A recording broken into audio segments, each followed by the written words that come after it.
A questão aqui, né, e aí considerando os exemplos em 22 a 24, em que se considera, né, alguns exemplos com dois sintagmas com palavras que o complexos.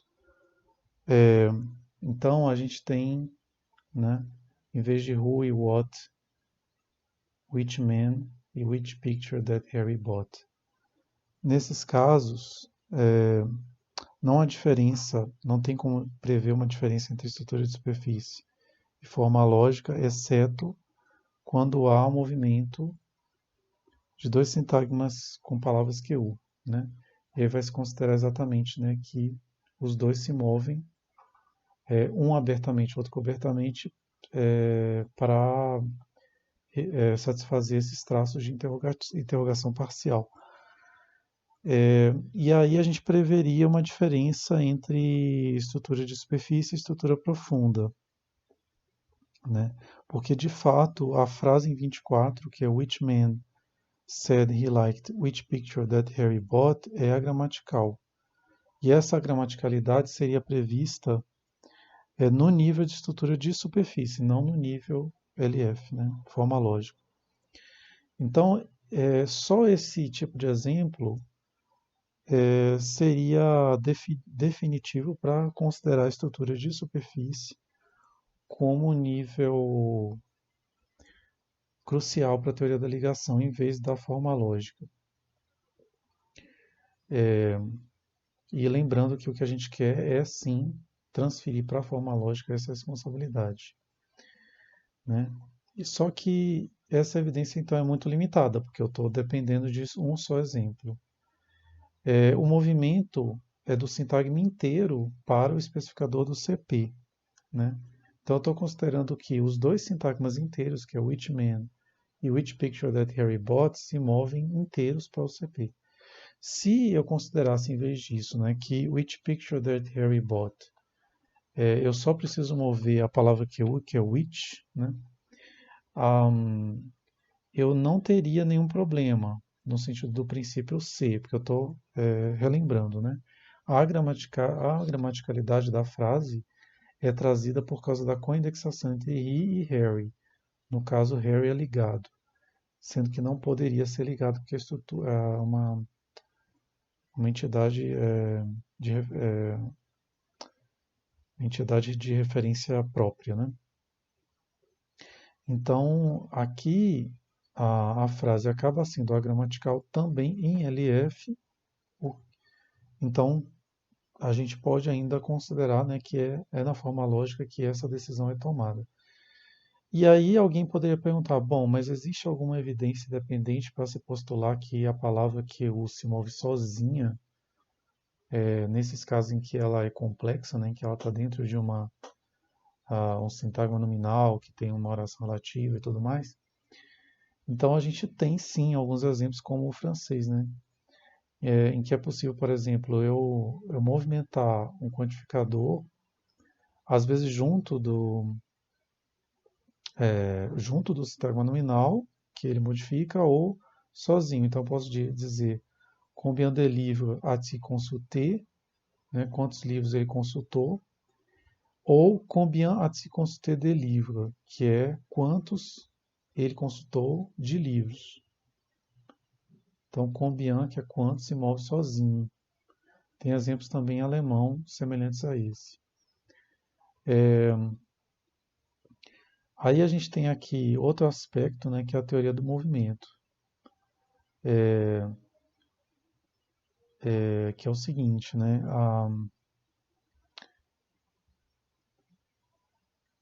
é o terceiro item que a gente vai estudar com relação a verificar se a estrutura de superfície é necessária enquanto nível de representação no minimalismo. Então, aqui a gente tem um erro de ortografia, né? As línguas diferem quanto a variados tipos de movimento QU, ou de núcleo, né? No sentido de ocorrer ou não, no caso.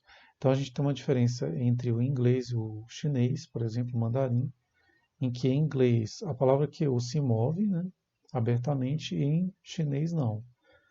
ela fica na posição de base. Então, a mesma pergunta, né, o que o Bill comprou, em inglês é assim, porém em chinês o que fica no fim da frase. Seria Bill comprou o que?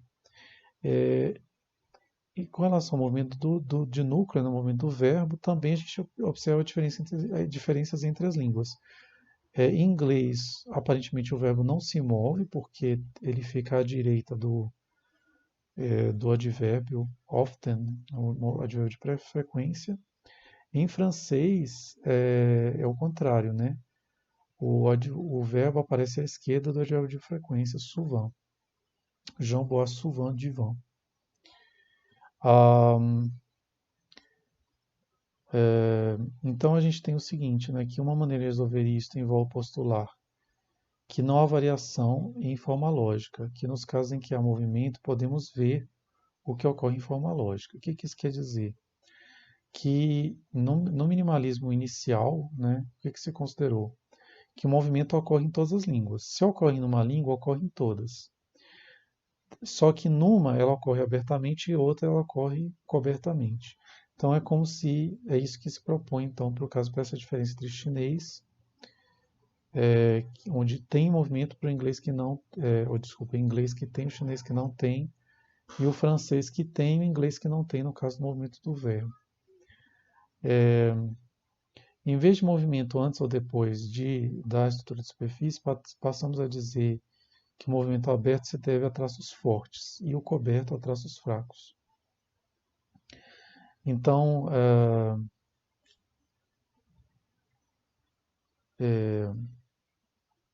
a gente tem que aqui a diferença, né, como eu mencionei, que aqui a gente tem um traço forte em info, que faz com que um traço forte V, né, de verbo, que faz com que o verbo se mova para essa posição. E aqui em inglês esse traço é fraco, então ele não exige que o verbo se mova em estrutura de superfície, só estrutura forma lógica, depois da estrutura de superfície. Então, o que ele está propondo aqui? Antes, né, a gente estudou isso com relação ao movimento QU, né, tinha essa questão do movimento aberto e coberto. Agora, em vez de dizer que ele ocorre antes ou depois da estrutura de superfície, como a gente quer abolir a estrutura de superfície no minimalismo, vai se considerar, em vez disso, que eu tenho traços fortes e traços fracos. Né? E, e eu tenho que considerar o quê? Né? Que o movimento, o traço fraco, vai fazer com que depois do soletramento, né, que é aquele envio para as interfaces, que vai ocorrer esse movimento. Ele vai ser coberto nesse sentido ainda, né? A gente vai chegar lá. O último aspecto, né, ainda pensando na teoria do movimento, com relação ao princípio procrastinar. Explica-se por que o movimento só ocorre uma vez. O movimento pode ocorrer duas vezes só se houver um traço não interpretável no elemento que se move. Tá? E a explicação é postular que traços são fortes ou fracos não resolve tudo, mas por outro lado permite que se dispense o nível de estrutura de superfície.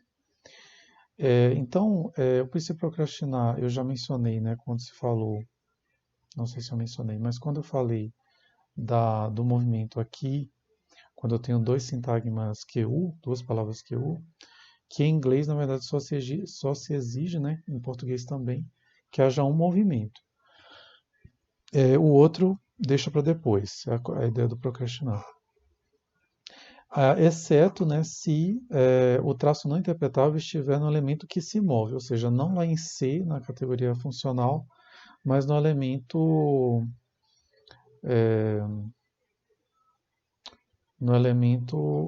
da palavra QU, né? E isso acontece em búlgaro. No texto, né, está no exemplo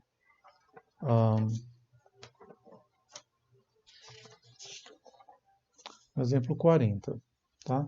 Então a explicação, né, é essa, né, para a questão do procrastinar, é o fato que nesse modelo minimalista existe essa possibilidade do não interpretável estar na categoria lá em cima ou na categoria de baixo, né?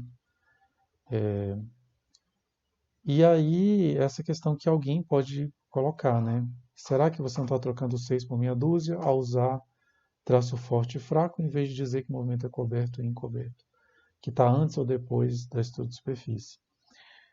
Então, na verdade, para esse momento, por enquanto, ele vai dizer, ó, parece que é 6 por meia dúzia mesmo, mas tem um pequeno ganho teórico que é não precisar mais fazer referência à estrutura de superfície, né? Só que aí eles vão tratar do movimento QU, que é uma excursão, an excursion, né, em inglês, um desvio. Então vejamos uma situação em que traços fortes ou fracos podem ser descritivamente úteis, e que é o movimento QU no português brasileiro. O que isso tem a ver, né? Então, assim, além de ter esse ganho teórico, a gente pode ter um ganho empírico também. Porque no português brasileiro, a palavra QU, ela se move opcionalmente em frases matrizes e se move necessariamente, né, obrigatoriamente, quando a gente tem uma palavra que, né, no caso o complementador está preenchido. Né? Eu não posso dizer que você consertou o carro como, nessa frase 42b, a gramatical. Igualmente, esse movimento é obrigatório se a gente tem oração, se ele parte de uma oração subordinada, né? Como na frase você disse. Peraí.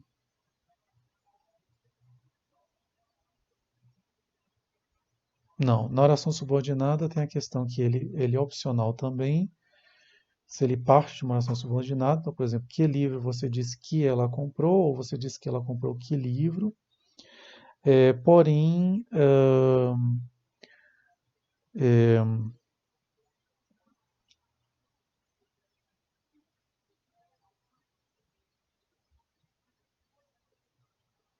é, se o movimento é dentro da oração encaixada, no caso, se for uma interrogativa indireta, eu perguntei como você consertou o carro, ou como que você consertou o carro, não interessa se o complementador é aberto ou não, o movimento tem que acontecer. Eu não posso dizer, eu perguntei, você consertou o carro como, ou eu perguntei que você consertou o carro como.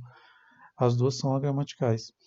Em português brasileiro, também a gente nota uma diferença com relação aos elementos não deligados. Elementos não deligados são aqueles que não têm uma referência ligada a um elemento no mundo. Então, por exemplo, eu falei o livro, que livro você comprou? No caso, a gente aqui tem também expressões meio idiomáticas, né, de interrogação, que é que diabo você bebeu?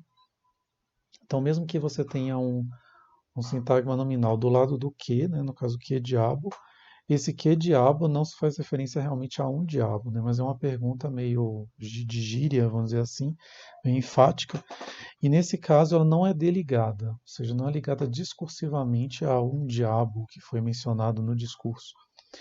E nesse caso, o movimento QU também é obrigatório. Eu não posso dizer você bebeu que diabo, apesar que eu tenho minhas dúvidas. Eu acho que ela é um pouco estranha, assim.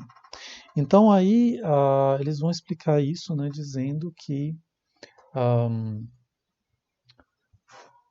você tem uma diferença que nesses contextos, né, eu vou ter que dizer basicamente, né, quando tem o complementador aberto, nesse caso aqui, o comp, né, o núcleo, nesses contextos o traço é forte. É, e essa diferença entre traço forte e traço fraco, eu não poderia ter essa sintonia fina se eu tivesse a diferença anterior, que era antes ou depois da estrutura de superfície. Eu já posso brincar com isso nesse caso aqui. Finalmente, né, ainda no que diz respeito à teoria do movimento, a gente tem de novo a noção do procrastinar. Ele é entendido enquanto um princípio de preferência, caracteriza o processo derivacional pelo ranqueamento de derivações. Então, na verdade, ele não quer dizer, né, o procrastinar, que se ele não for realizado, a derivação vai dar errado, não vai convergir. Simplesmente é um princípio de que se eu puder deixar para depois uma operação, por exemplo, de movimento, eu deixo, mas tem casos em que, por exemplo, se eu tiver um traço forte, o movimento tem que acontecer mesmo ok, acabou. Outro princípio, né, é que operações cobertas são preferíveis às abertas. Seria uma característica, inclusive, interna à gramática, né? Então, aí, as operações cobertas tem uma questão, né, de que elas são menos custosas, né?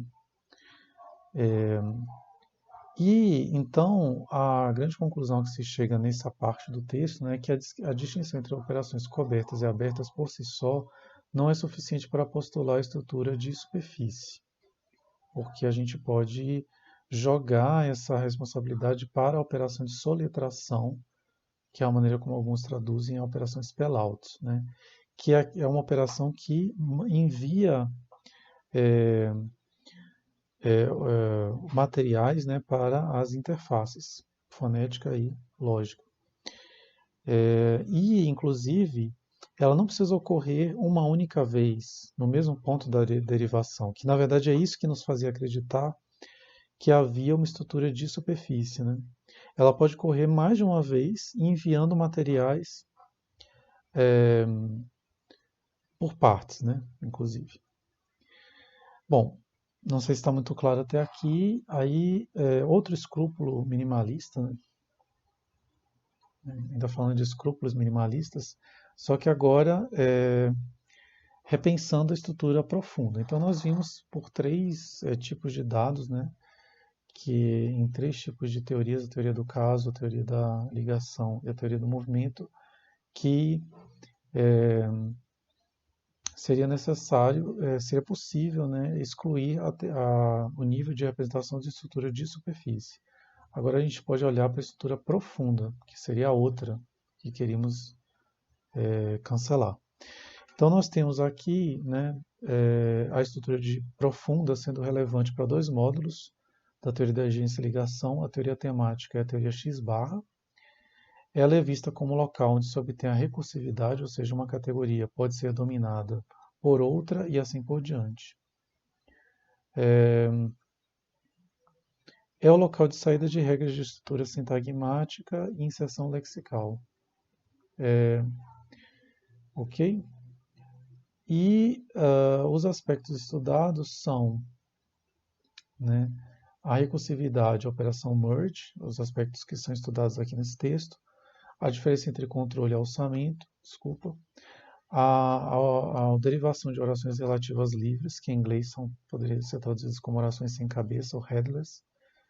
E depois o autor vai mencionar uma nota sobre ciclicidade e um pequeno parágrafo sobre operações adjetivais, desculpa, construções adjetivais complexas, que em inglês se chamam de tough constructions.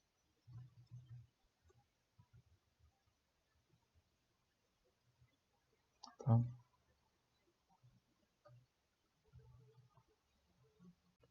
Então, pensando agora, né, o primeiro item, né, que é a recursividade e a operação merge, né, os autores colocam a seguinte questão: será mesmo necessário postular um ponto em que os elementos são organizados e ocorrem em recursividade, que seria essa estrutura profunda? Então, pensando atrás, né, em modelos anteriores à teoria da agência e ligação, havia regras de estrutura sintagmática que garantiam essa relação de merge, né? E considerando a opção merge, tudo isso fica resolvido. O que isso quer dizer? Em vez de eu postular, né, que há um momento da derivação inicial, que é o ponto de partida, em que eu tenho todos os elementos ali sendo concatenados, e inclusive eu posso ter a recursividade, que é o quê? É identificar que eu tenho que gerar uma árvore que tenha duas orações, por exemplo, dois CPs, né? Aqui agora eu não preciso fazer isso tudo num momento só no passo de mágica, né? Eu posso considerar que isso é passo a passo, aquela ideia da derivação. Então, considerando a opção merge, que é a opção merge? É a opção que diz se eu vou concatenar passo a passo cada um dos elementos que vão formar essa oração. Então, John said that Bill saw Mary. Saw e Mary, eles se concatenam para formar o sintagma verbal, depois o sintagma verbal se concatena com flexão, então flexão mais sintagma verbal, depois o nível barra, né, se concatena então,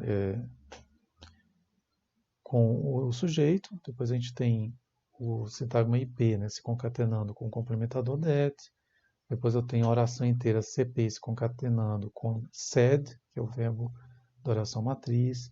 Depois eu tenho na letra F o sintagma verbal da oração matriz, incluindo tudo que está embaixo, se concatenando com a flexão da oração superior. E finalmente o I barra, né, se concatenando com o sujeito da oração superior.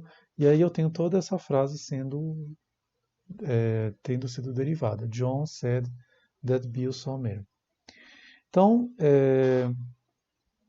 Então essa é a questão recursividade merge, né? Quer dizer, eu estou trocando a ideia da recursividade com uma coisa que é pensada já no início lá da oração, e agora eu digo, não tem problema, né? Merge vai acontecendo passo a passo. Depois, o segundo ponto é a diferença entre controle e alçamento, que a gente se lembra, né, que ela é pensada em estrutura profunda. Há várias diferenças entre as construções que podem ser resumidas, né, em termos de sujeito, do sujeito da oração subordinada, né, tem que estar faltando aqui o plural.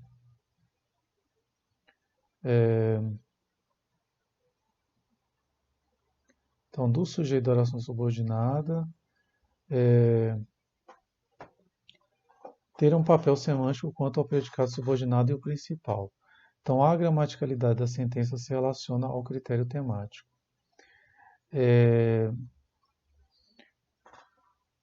Então, aqui a gente tem que retomar, né, um exemplo, por exemplo, o exemplo 70, e a gente tem que se lembrar, né, que um dos critérios, né, uma das diferenças entre essas construções é que na construção de alçamento, o elemento expletivo, nas línguas que tem sujeito obrigatório, ele pode ocorrer, né, abertamente, sendo gerado aqui, né, concatenado no caso, merged, no sujeito da oração matriz, e já na construção de controle, não, né, não posso ter um expletivo. Quem tem que ser concatenado nessa posição é o sujeito, um sujeito, que no caso seria John, e uma categoria nula que é gerada abaixo. Então a gente tem o princípio de atribuição de papel temático, que é o TRAP, em inglês, né? Theta Role Assignment Principle, que é uma coisa que é colocada, né, como alternativa minimalista para resolver essa questão. Então ele diz o seguinte, que os papéis temáticos podem ser somente atribuídos a partir de uma operação merge. O que quer dizer? No momento em que ele sofre merge, esse elemento sofre merge, nessa posição em que ele é concatenado na estrutura, ele pode ser atribuído um papel temático ali, né? Não depois que ele se move. Na realidade, isso é o que? É um princípio minimalista para substituir o critério temático que era válido ali na teoria da regência e ligação. Então, pessoal, retomando, né, as orações relativas livres, elas têm, para quem não sabe, né, elas têm a característica, né, de não terem um antecedente e elas então são frases do tipo, né, quem você viu não está aqui, então quem você viu, né, não tem o antecedente, então elas são chamadas em inglês de headless, né, orações relativas sem cabeça. As operações para gerar estruturação, como qualquer outra operação, né, eu tenho que considerar que ocorrem de baixo para cima e ciclicamente. Ainda que curto, o movimento tem de se submeter a restrições de subjacência. Então, o movimento não ultrapassa um adjunto, por exemplo, né, uma ilha. Tá? Então, aqui essa frase I wonder what you asked how John fixed é gramatical, na verdade, que a gente tem movimento de duas palavras QU, né, what e how, e o what se move por cima desse sintagma how John fixed, que é um adjunto. E o adjunto é considerado uma ilha sintática. Então, essa é a explicação para a gramaticalidade dessa sentença. Então, essa é a discussão. E, na verdade, isso é só um preâmbulo, né, para explicar a questão que vai ser depois melhor trabalhada, que são os dados do português brasileiro, vai chegar a ser a seguinte conclusão, que, na verdade, para derivar esse tipo de construção, a gente tem que considerar que há uma mistura de operações que é merge e move, né, concatenação e movimento, a fim de chegar a essa estrutura complexa. Então é isso que estaria aqui, na verdade, né, que a mistura de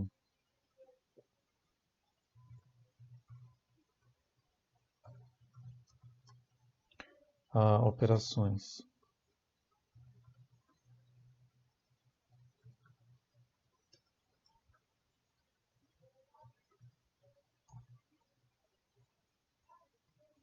Então, no caso de relativas livres, tem que se garantir que o elemento QU tem papel de duplo complemento.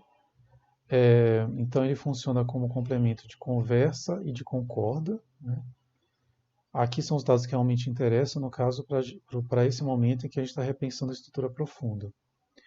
Então, esse elemento funciona como se fosse, né, complemento dos dois verbos, mas na realidade a, a explicação para isso, né, dentro da teoria da agência e ligação dos anos 80, era dizer que havia um operador nulo que se move da posição de complemento do verbo concorda e é uma relação de coindexação com a palavra QU com quem,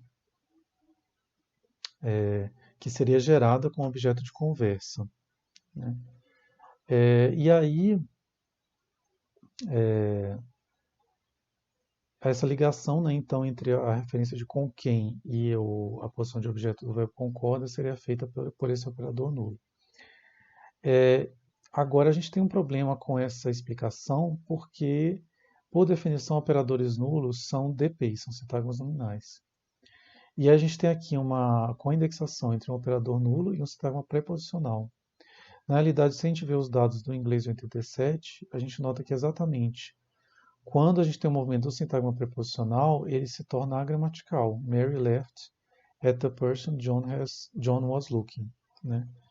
Então, a gente tem que dar uma explicação de por que a frase em 86b no português brasileiro é boa, dentro do minimalismo, né? E aí, considerando já essa mistura entre as operações concatenar e mover que eu tinha mencionado, e o princípio de atribuição de papel temático, que já foi mencionado anteriormente, que é o trap, a gente pode explicar isso. Como, né? A gente vai ter uma sequência de aplicações de operações de concatenação, que é merge. Depois a gente vai ter o movimento da palavra que o com quem para a borda do CP. Depois eu tenho um movimento, a concatenação do verbo conversa, acima dessa construção, né, da oração com quem ele concorda. Então a gente tem na realidade outras aplicações de concatenação do ele e do só acima dessa construção toda. Então a gente tem na realidade aqui uma situação em que esse passo 88C é crucial, porque o papel temático do elemento com quem é atribuído exatamente nessa configuração, em que conversa, né, ele pode atribuir um papel temático, no caso de agente, né, para quem conversa, né?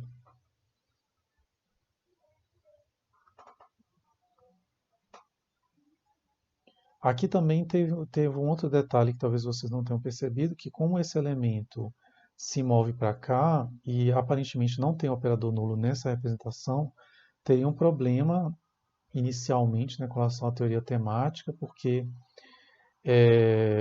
pelo menos de acordo com a visão da teoria da agência e ligação, porque teria a atribuição do papel temático aqui nessa posição e aqui, né, um pelo verbo concordar, pelo verbo conversar. Aí tem uma nota, né, no texto com relação à noção de ciclicidade. A noção de ciclicidade é interpretada na teoria da regência e ligação como sendo esse movimento que deve parar, né, em cada borda de oração. E, na verdade, os autores vão assumir, né, que esse princípio pode ser resumido à condição de extensão, que diz o seguinte, em versão preliminar, que operações abertas de merge e move, né, de concatenação e movimento, podem somente mirar objetos sintáticos raízes, ou seja, o topo da árvore. E como a gente já viu também que existe a possibilidade de movimento de partes de árvores, ou seja, de operações de movimento e de concatenação misturados na derivação, então eu tenho que considerar também que eu posso formar uma pequena árvore, né, um pequeno arbusto, digamos assim, que está exemplificado exatamente no exemplo 93, no passo C. Né? Então eu tenho a formação da árvore principal, digamos aquela que tem o verbo, né? Viu Jorge, né? A flexão, só que eu tenho o sujeito, que é a mulher, the woman. Eu tenho que concatenar primeiro a mulher, né? The woman, antes de anexá-lo à árvore principal. E só que isso é possível, só que eu tenho que anexá-lo, né, concatená-lo na parte mais alta dessa árvore, não no meio da árvore. Essa é a condição colocada no minimalismo. Então, isso é interessante, né? Essa é uma nota que eles colocam e voltam para outro item aí, que são as construções adjetivais complexas, denominadas de tough constructions em inglês, porque envolvem adjetivos do tipo fácil ou difícil. Elas são chamadas de construções adjetivais complexas em português porque elas envolvem, além do adjetivo, né, que é fácil, difícil, esse complemento e por sua vez, tem, na verdade, o adjunto, né, é fácil para alguém, né, e esse complemento é uma oração que inclui um operador nulo. E, na verdade, o sujeito do verbo ser está relacionado com o objeto do verbo subordinado dentro dessa oração adjunta. E existe uma proposta de Chomsky 81 para explicar o movimento à barra do operador nulo, né, que no caso também se explica essa construção por meio de um movimento de operador nulo, dessa posição para essa posição, e depois alguma regra de construção, que a gente chama de construal em inglês, né, para que eu possa interpretar que Moby Dick, que é o sujeito do verbo ser, tem a mesma referência desse operador nulo. Então aí a gente tem o seguinte, né? O estatuto temático do sujeito matriz, né? Eu tenho que explicar, né? Como que Moby Dick recebe papel temático. E eu poderia dizer que o papel temático, então, poderia ser atribuído, na teoria de agência e ligação já era um problema, essa questão do papel temático para o argumento externo, né? Porque a gente viu, inclusive, né, que em um certo ponto, nos anos 80, se dizia que seria por uma regra de predicação o papel direto, o papel temático sendo atribuído indiretamente também, aquela ideia, né? Por todo o sintagma verbal para o argumento externo, no especificador do IP. E acaba que isso é um puxadinho, né? Porque idealmente os papéis temáticos teriam que ser atribuídos todos no nível de estrutura profunda. Então se nota que na realidade a proposta minimalista em que eu tenho movimentos, uma série de movimentos aqui nessa derivação, concatenações e movimentos, é melhor porque Moby Dick vai ser inserido nessa posição, né, diretamente nessa posição, em vez de eu considerar.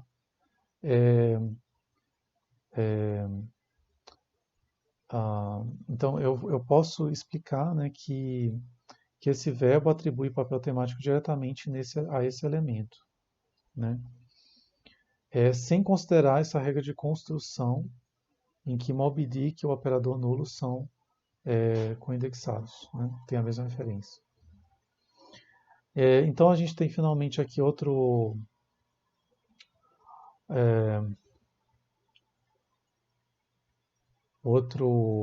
nota, né, que é a noção de numeração.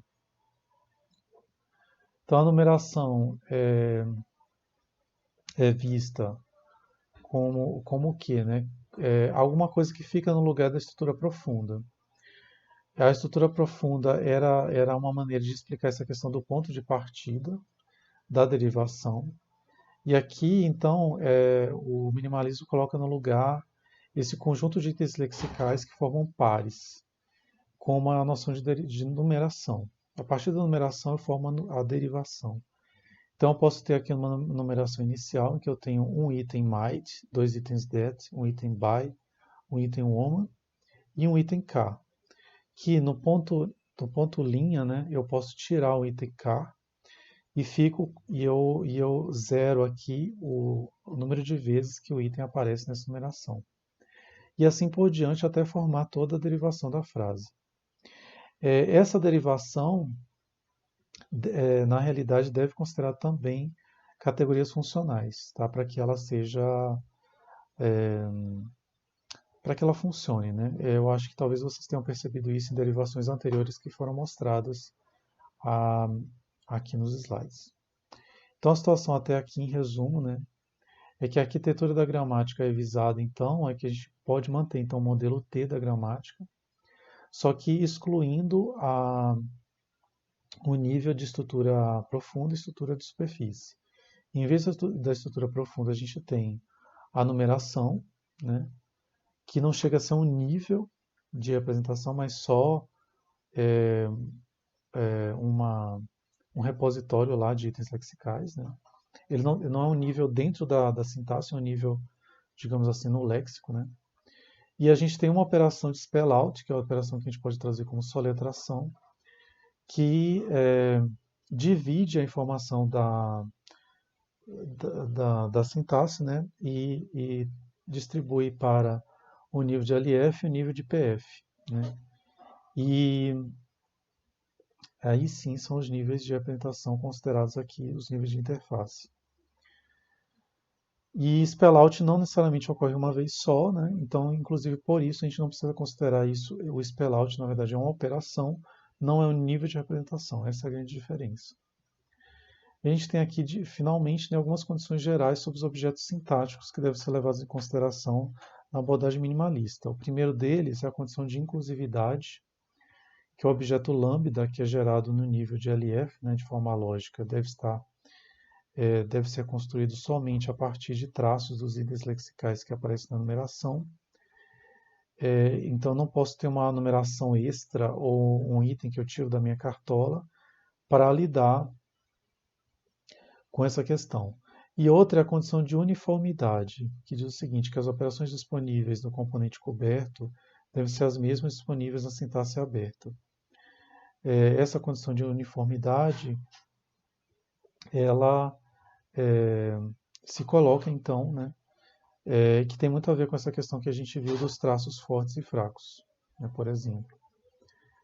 Então, em resumo, nós apresentamos nessa lição uma revisão da arquitetura da gramática no minimalismo e vimos também alguns princípios gerais que guiam o raciocínio minimalista. Então, agora eu vou apresentar para vocês a tarefa 9, né, que é a penúltima tarefa a ser resolvida. Explique em termos de checagem o que está errado com as seguintes sentenças. Então, as sentenças são: John doesn't expect she to leave. It was believed her to be tall. Lembrando que esses dois verbos são verbos SM, né, de marcação de caso excepcional, sendo que no segundo tem um movimento de voz passiva. Né? Então é só lembrar o que é que envolve a marcação de caso excepcional, o que é que envolve a voz passiva em termos de movimento, e o movimento, por sua vez, que remete à teoria do caso. Né? No exemplo aqui que foi dado, a gente tem her likes he, é claramente gramatical, porque o elemento her ele deve ter caso nominativo checado, lembrando, o caso nominativo é checado com o elemento info, né, os dois elementos, aí vocês teriam que ser mais específicos, né, dizer que os dois elementos têm traço de caso, só que ele é não interpretável no pronome, né, então tem que pegar a derivação que aparece no texto, né, aqui eu fiz de maneira muito simplificada. Depois eu tenho que dizer que esse elemento se moveu para o especificador, né, exatamente para checar esse caso. E aí eu esperaria que a forma fosse she, né, que é a forma do nominativo, do pronome caso reto, em inglês. E he, a explicação é semelhante, só que ao contrário, né? Ele deveria ter caso acusativo checado com o verbo, e a forma esperada seria him, né? Aqui tem um erro.